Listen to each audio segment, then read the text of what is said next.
আগামী 24 ঘন্টার মধ্যে স্বরাষ্ট্র উপদেষ্টা এবং সহকারী উপদেষ্টা খুদাবক্স তাদেরকে জনতার সম্মুখে এসে তারা এই খুনের ব্যাপারে গত এক সপ্তাহ ধরে কি পদক্ষেপ নিয়েছে তা জনসম্মুখে জানাতে হবে। যদি তারা জানাতে না পারে, আমরা কি এখানে কান্নার জন্য এসেছি? আমরা এখানে কিসের জন্য এসেছি? আমার ভাইয়ের রক্তের বদলা নেওয়ার জন্য আজকে আমরা এই জানাজায় দাঁড়িয়েছি। প্রিয় ভাইয়েরা, আজকে কবি নজরুলের যেই বিদ্রোহী দুটো লাইন, যাকে ওসমান হাদি তার আদর্শ মনে করত, আমি চিরবিদ্রোহী বীর, বিশ্ব ছড়ায় উঠে আজি একা, চির উন্নত শির।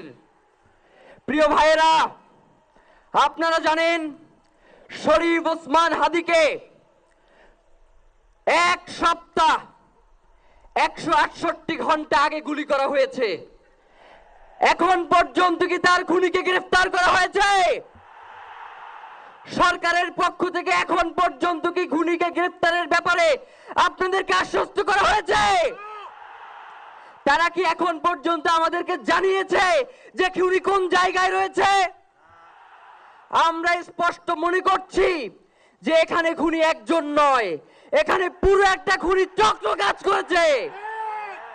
আমরা ইনকিলাব মঞ্চ এবং তার পরিবারের পক্ষ থেকে আপনাদেরকে জানিয়ে দিতে চাই, খুনের পরিকল্পনাকারী, খুনের সহায়তাকারী এবং পুরো খুনি চক্রকে বিচারের আওতায় নিয়ে আসতে হবে এবং আগামী 24 ঘন্টার মধ্যে স্বরাষ্ট্র উপদেষ্টা এবং সহকারী উপদেষ্টা খুদাবক্স তাদেরকে জনতার সম্মুখে এসে তারা এই খুনের ব্যাপারে গত এক সপ্তাহ ধরে কি পদক্ষেপ নিয়েছে তা জনসম্মুখে জানাতে হবে।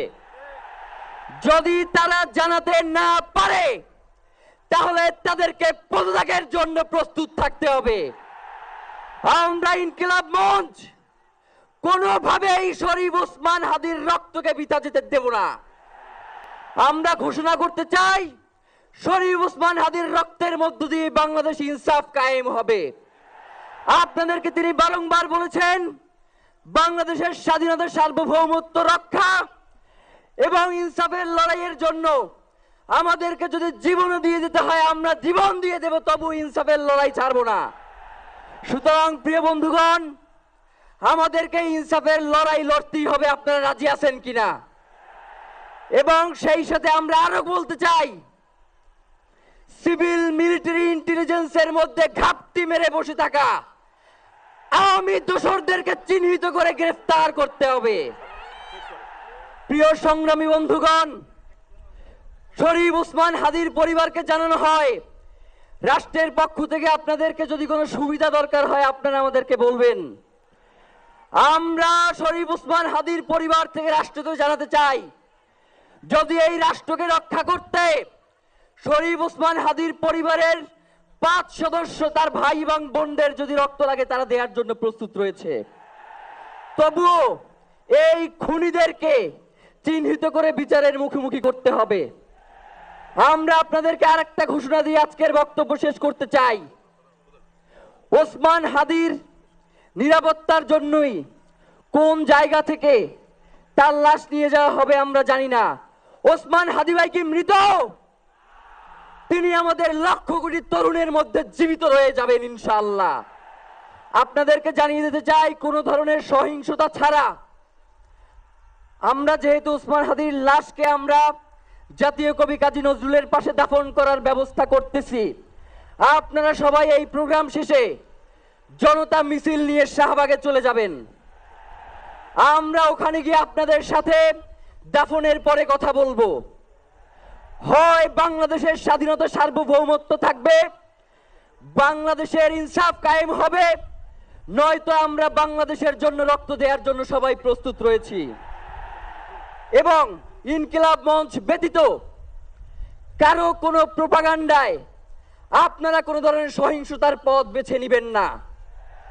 আমরা ইনকিলাব মঞ্চের পক্ষ থেকে আপনাদেরকে জানাবো কখন কি ব্যবস্থা গ্রহণ করতে হবে।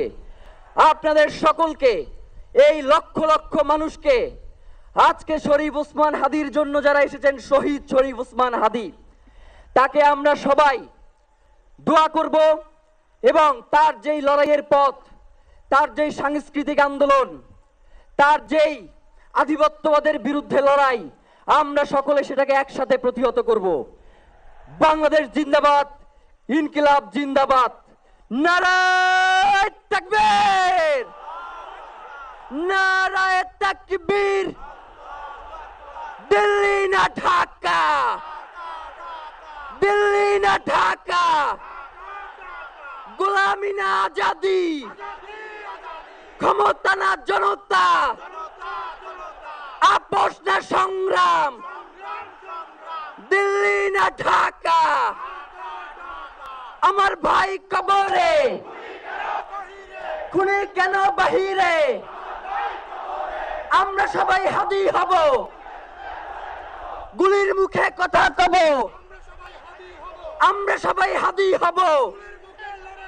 নারায়ে তাকবীর, ইনকিলাব ইনকিলাব, মুজিবাদ মুর্দাবাদ, ইনকিলাব জিন্দাবাদ।